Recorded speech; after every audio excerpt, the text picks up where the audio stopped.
Hi, everyone. Good morning to you. It's 8 o'clock on the start of a Monday. Glad you're with us for Second Cup. Thanks so much for tuning in. We appreciate you. Catherine Jane Morse is off today. Yep. So you got the two of us, Minkowski and Dranch, just Here we bringing are. it without the shackles of no filter. So nobody funny. telling us to be quiet or tone Stop. it down. Behave. Hope you had a great weekend. Oh, yeah. St. Patrick's Day, Saturday at the Old Ward Parade, the Old Neighborhood Parade.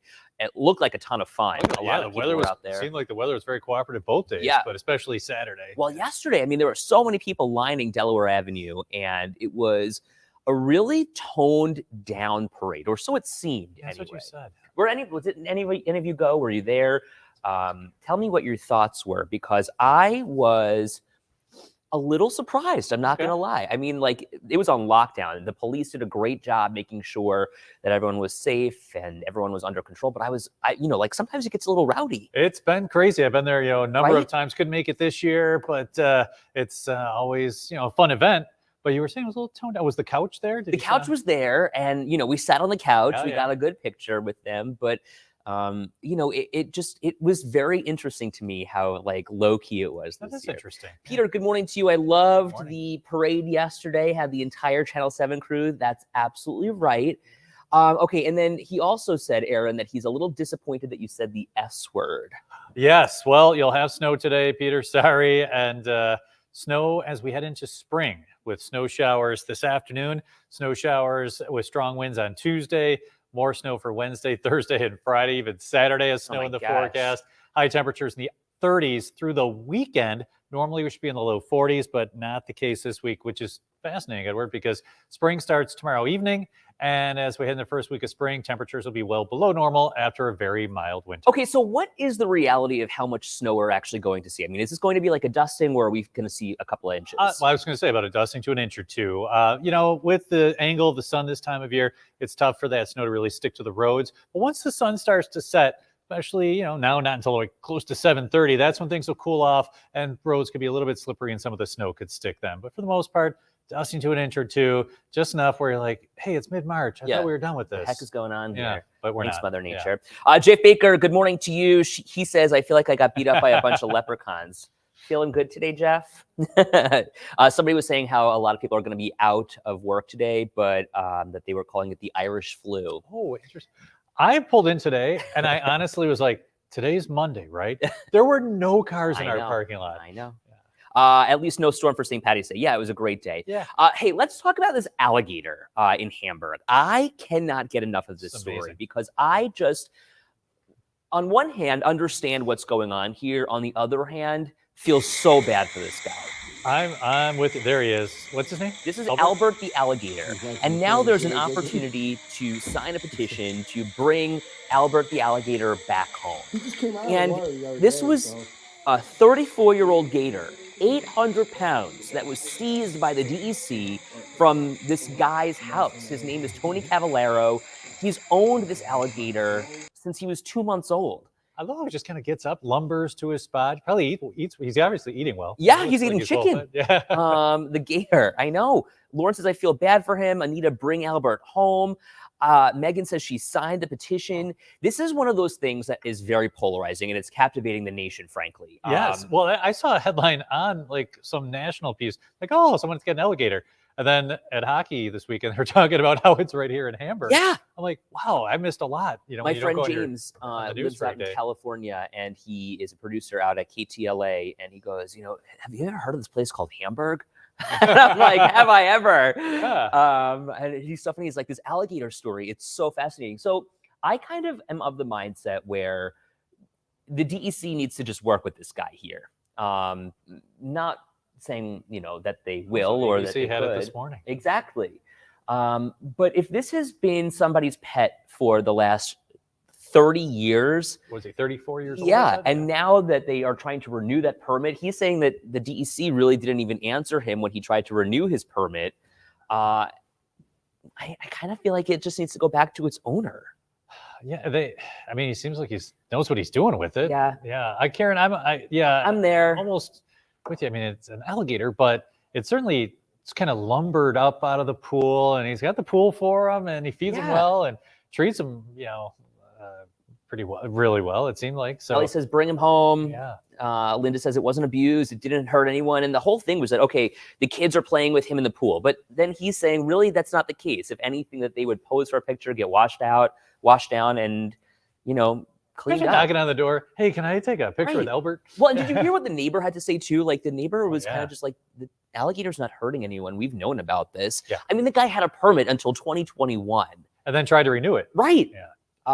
Jeanette, good morning. My question is, how far will this petition go? How long will it take for a resolution? He is probably so distraught. It isn't like he's a dog that was interacting with other animals. He's just a family with his owner. Leave him in peace. See, I understand what you're saying. I liked Michael Schwartz's story this morning. Yeah. He said his mom would come and watch the gator when he had to go out. She would read to him. It was really cute. Yeah. Kelly says, I think he should go back to his owner, but maybe next time, no photos. Jeff Baker said, I'm finally here. Good morning, Julie. Jeff Baker says, if you still have all your body parts after 34 years old, he knows what he's doing. Right. Obviously, because the gator would eat you otherwise. Deborah says the gator should probably feel distressed at this point. And then Michael says the dude shouldn't have stopped paying for his permits. Do you think that's what it was? I don't know. Yeah, I don't know. There's some sort of permit snafu. Right. That he asked about the permits. We don't know the answer to that. Mark says if the DEC takes the turkeys out of Tonawanda, they'll take anything. Okay. Karen says, I just hope he doesn't die of heartbreak and separation anxiety.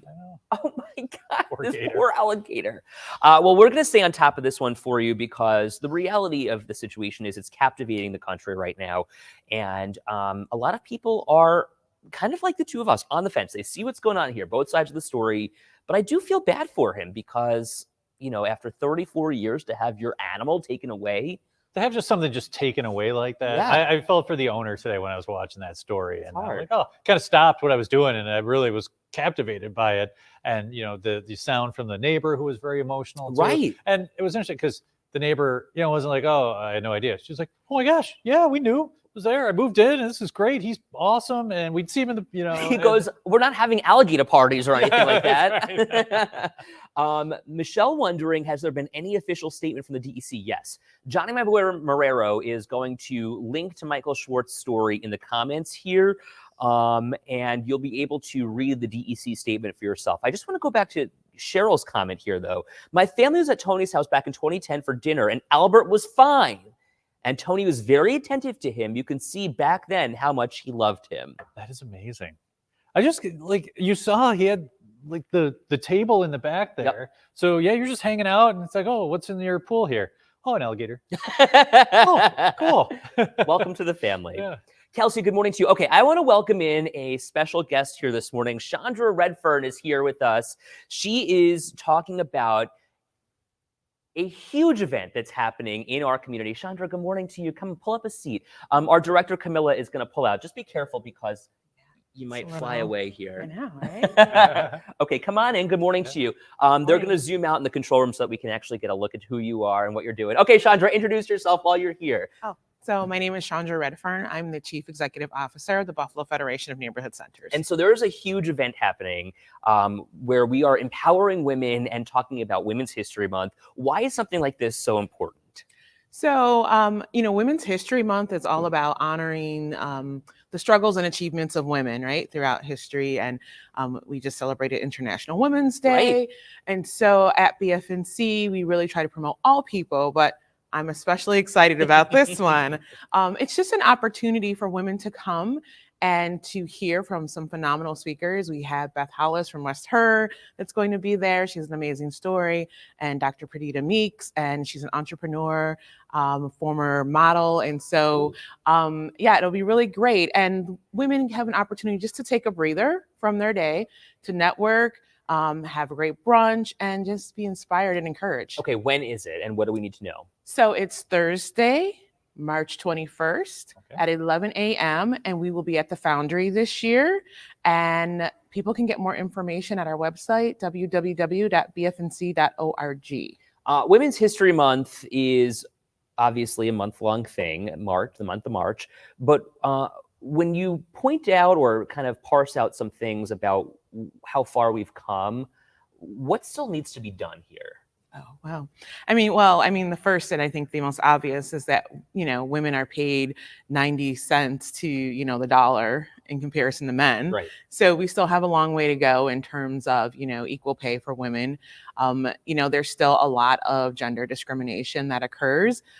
We just taped a podcast and we're talking to guests who are actually in a development field. And, they made some comments about, how there are limited women in that field and some of the comments that are made when you walk on site. So, although I think we've come a very long way where, we don't need our husband's permissions anymore to get a credit card or anything like that, we have a very long way to still go. Listen, I need my husband's permission to get a credit card. I'm sure you need your wife's permission to use it. So, so what legally, right? Yeah, right. So when women go on Thursday, what can they expect? So the first part of the event is networking and people, do the selfie thing and all of that good stuff that we do. And, we have table conversations. So there's topics that are placed and the women get to talk amongst each other and meet new women because there's women from all walks of life, all careers. So it's a very interesting group of women that come to this event. And then they have their brunch and then we have our keynote speakers. And then there's an opportunity for question and answer. And I usually find that that's the most invigorating part of the event because women have a lot of questions. Well, this sounds like a lot of empowerment, right? Mm-hmm. So what's your secret or what is your tool to say, okay, my girl, get out there and do this? I don't think there's a secret, right? There's just a need to have conversations. I mean, listen, like many women, we have careers, we have families, we have all this other stuff we're doing. And, sometimes it gets to be a lot. And I think it's that sense of knowing that like we can have a conversation because that's the name of the event, conversations. And it's like, when you're talking to someone and you're like saying something to them, they're like, oh my God, me too.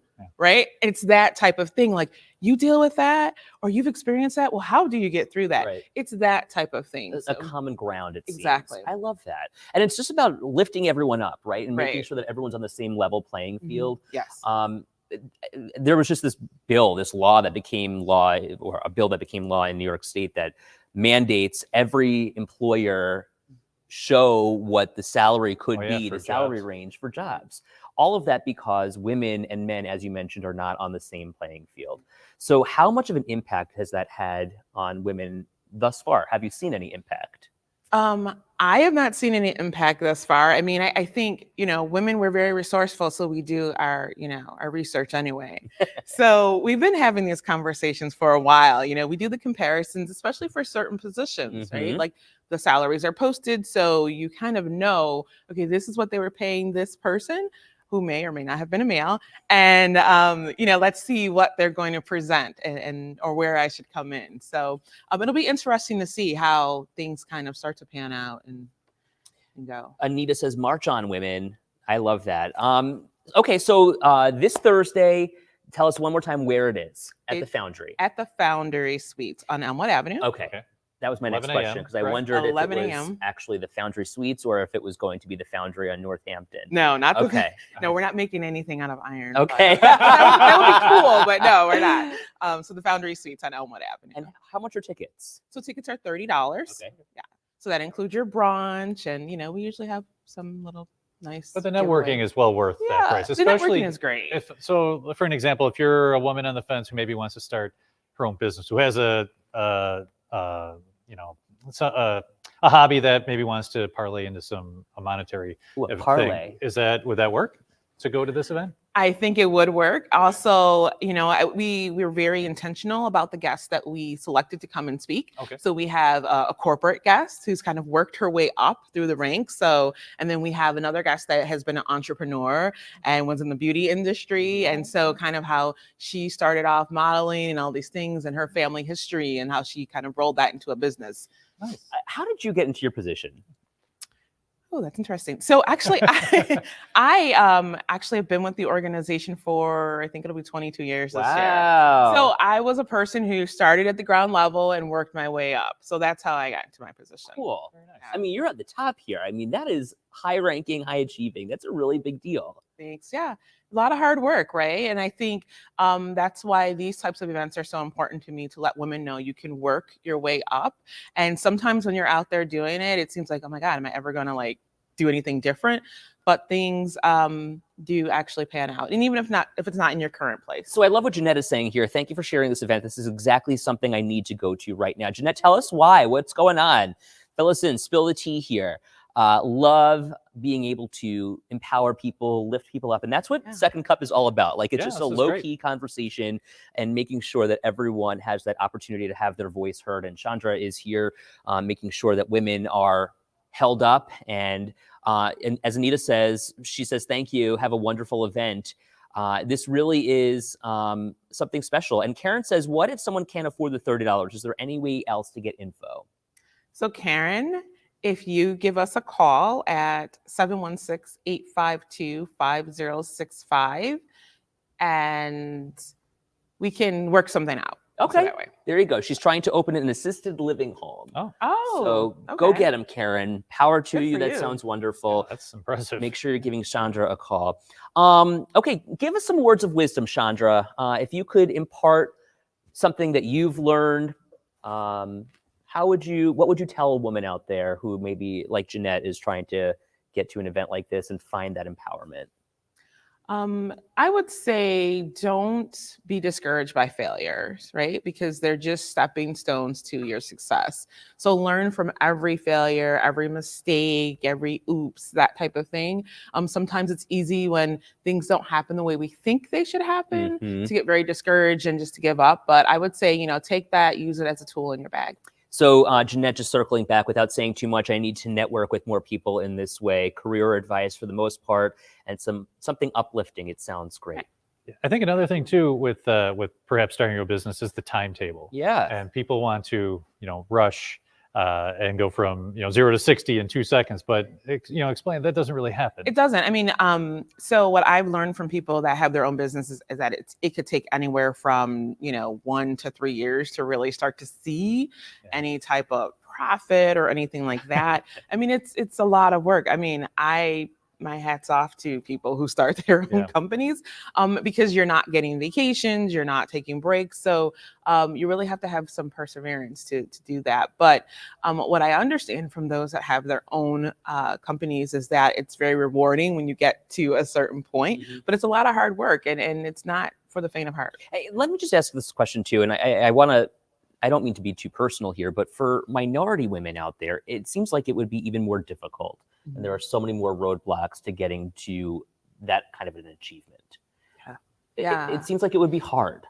Yeah. So I think that's the interesting thing when we start to talk about like women's history, women's liberation. Like if we understand history, although women received certain rights, women of color did not receive the same rights at the same time, right?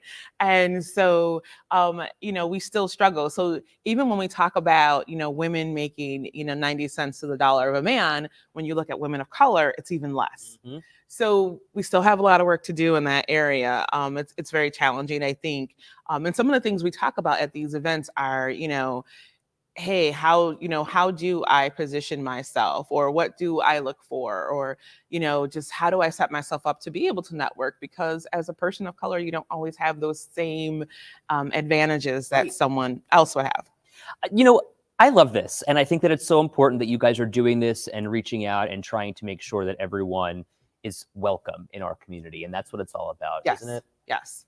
Yeah. So, I mean, I think our common denominators, we're all women, right? Yeah. So we try to all play off that and we all learn from each other. And so, I have a lot of friends that, aren't Black, aren't of color, but they're like, wow, they've never looked at things from my perspective, but we can still work with each other and lift each other up. Perfect. Well said. Love this. Anita says she loves it. Karen says, so sad, but so true. Chandra, thank you so much for coming on. Yes, we appreciate you. you. I hope that you have a wonderful event on Thank you. Thursday. I hope it's successful. And we'll put more information for you in the comments. Give us that website one more time.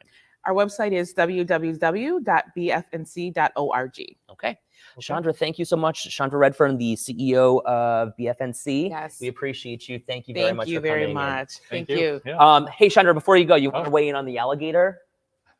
I'm on the fence with the alligator, Oh, right? everyone on the fence. Yeah. So, Yes, I'm on the fence with the alligator. I mean, yeah, it's an alligator, but I understand, right? People have pets. That's right. So, you know. That's where we all are. I'm telling you. We understand the pet side, but it is an alligator. Thank you. Sandra, thank you again. We Thank you, appreciate you. yeah. Karen says, oh my God, I love this. Thank you so much. Second Cup rocks. Yeah, we do. Thank you, Jeanette. We appreciate you. Hey, you know what? Yesterday at St. Patrick's Day, a lot of the cuppies were out and about. Oh, that's awesome. And they were weighing in on the live stream, and we got text messages, Katie and I. The cuppies are here. Oh, They're all that's so asking cool. for you. Isn't that so funny? That is cool. That is cool. We love when the cuppies come out and support us. I really like having our interview, though. I hope a lot of people go there on Thursday. Yeah. At 11 a.m. I think networking is super important. I know because I have my own business, and it just takes so long, and it's like your baby. Mm-hmm. Like on vacations, it's like I don't look at work emails, but I'll look at my business emails because I don't want to miss anything. And I've done because it's only you. I'm a business of one, and so I have done work like on vacation, actually almost every one, like sitting there or respond, and it's totally fine because I don't really call it work because I put so much into it. Yeah. And it like I'm always so proud to do that. So if you're on the fence, you've got something, and even if you just make something that's really delicious and like you could sell this, go check it out. You could, but I tell you, it's a long, like in this day and age where we want instant gratification, it's not the case. Well, and you know what? If you've got that drive and that fire in your belly to get something done, this is a really great opportunity to really try and find those people who can lift you up. And you know what? It's all about, we need all the help we can get. Yeah, it's tough. Yeah. Even in your day-to-day, it's so cool if you could say to somebody something like, I'm going to support you in this meeting and I'm going to have your back here. Yeah. And that sometimes is a great gift for people who are struggling. Yeah, just getting business cards or and numbers and just following up and all that. Jeanette, absolutely. It takes you years. Yeah, for sure. Yeah. Aaron, Anita is wondering what's your business. So I do expert testimony when weather's involved with court cases. Yes, those expert witnesses. So if you ever, slip and fall, give Aaron a call. Do it quickly because the plaintiff or defendant will call me first. That's what I got to go with. So I deal with when weather's involved with court cases or travel or insurance litigation or insurance disputes. So I do a lot of stuff with that. So it's called forensic meteorology. Very cool. But let's see, 2024 I started in 2012, and I went to this conference on the art and science of forensic meteorology, and then formed an LLC. And 12 years later, here we are, still every year trying to improve. And that's what it's all about. Yeah. Snowballing, right? Bringing it back. Bigger and better. Snowball. I like your little. I might have to use that. Thank you. Speaking of expert testimony and expert witnesses, so I spoke to one. Okay. An expert dentist. About your big story. Yes. So this dentist that I've been investigating, Dr. Richard Charlap in Lackawanna on South Park Avenue, still open this morning. It's catching the attention of a lot of people in our community. WBEN Friday. Yeah. And then I was just on Hardline with Joe Beamer on because I was literally just going to call him Beamer, but I didn't want to. I wanted to be very accurate. He has a first name. Joe Beamer on Hardline yesterday on WBEN. And what Beamer said is, in many cases true. When you're dealing with somebody who's pregnant, you kind of cross the line when you don't treat them the right way or give them, something against doctor's orders. And he was really kind of upset about that.